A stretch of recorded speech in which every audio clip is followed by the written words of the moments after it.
Hi everyone, it's April from OTH Crochet Nook, and today we're going to be making the Criss-Cross pillow. And just like it sounds, it's really easy. You won't need any needles or hooks for this project, just your hands. So let's get started.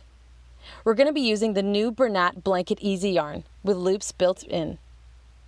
So go ahead and count 30 loops. You're going to take your 30th loop and cross it over the 29th loop. Then you're going to bring your working yarn above your project. Bring the first working yarn through the 29th loop from the back to the front, and the next working yarn from the back to the front through the 30th loop.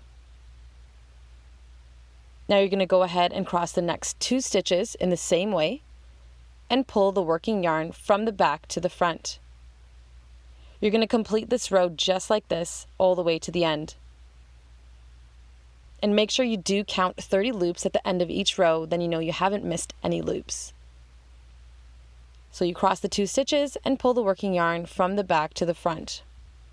Now once your first row is finished, I'm going to show you what to do for the second row.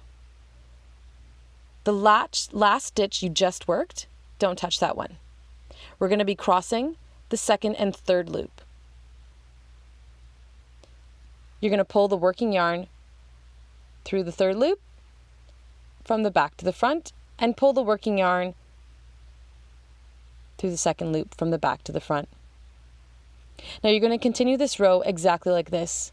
You're going to cross the next 2 stitches and pull the working yarn from the back to the front. And always remember to count your loops at the end of each row, and you should have 30. So once you finish the second row,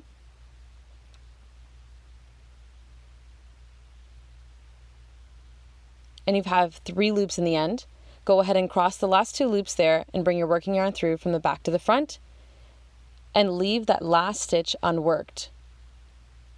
That stitch is going to be the beginning of your next row. Bring your contrasting color above the project and go ahead and take that unworked stitch and cross it over the next one. Now pull your contrasting color through the back to the front through each loop. Go ahead and cross the next 2 stitches and pull the working yarn from the back to the front just like that. Again, you're going to be working this row just like this, making sure you cross the loops in the same direction. And you'll continue this all the way down to the end of the row, again with 30 loops. Now at the end of this row, you're going to do the same thing you did before, which is leave that first stitch unworked and go ahead and take that second and pull it over to the third. You're going to bring your working yarn from the back to the front. Now a good tip to remember for this pillow is anytime you are doing a row from the left to the right, you are always going to leave the end stitches unworked. When you are working rows from the right to the left, you'll work through all loops. You'll continue this pattern for the entire pillow until you reach about 40 inches.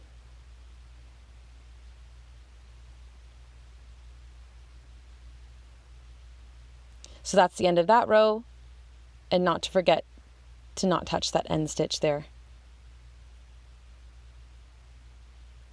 Bring that unworked stitch over the next one and bring your next contrasting color from the back to the front just like that. And again, don't forget to count your loops, making sure you have 30 every time. Then you know you're not missing anything. And again, you're going to be continuing this way through the entire pillow. And once you get the hang of it, it works up very quickly.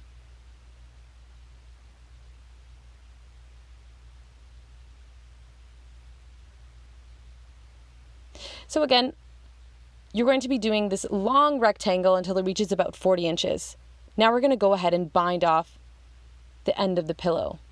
So with that same color yarn as last worked, you're going to go ahead and work from right to left and pull the second stitch through the first, pull the third through the second, and pull the fourth through the third, and continue in this manner until the end of the row.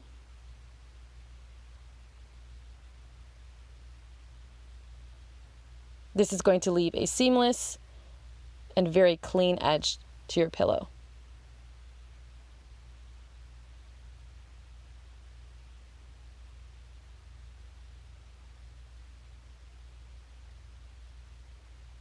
And that end will just weave in to the end of the project. So once you have your long rectangle, you're going to go ahead and fold it in half. So now we can form our pillow. You're going to take about 40 inches in length of the last color that you worked with. Get a needle, and you're going to be sewing all 3 sides that are open. But first, we need to just sew the first 2 sides so we can fill the end. So go ahead and sew the 2 sides of the pillow using a flat seam. Once you've done that, you can fill your pillow with batting, like I have, or you can buy a pillow to the exact size that you want and do that instead. So once you filled your pillow, you're going to go ahead and sew the last side. And we're almost done. Because this yarn is really thick, you can go ahead and just weave it through with your fingers and just hide that end there. And just like I said, when this started, it was easy. There's the Criss-Cross Easy Pillow using the new Bernat Blanket-EZ yarn.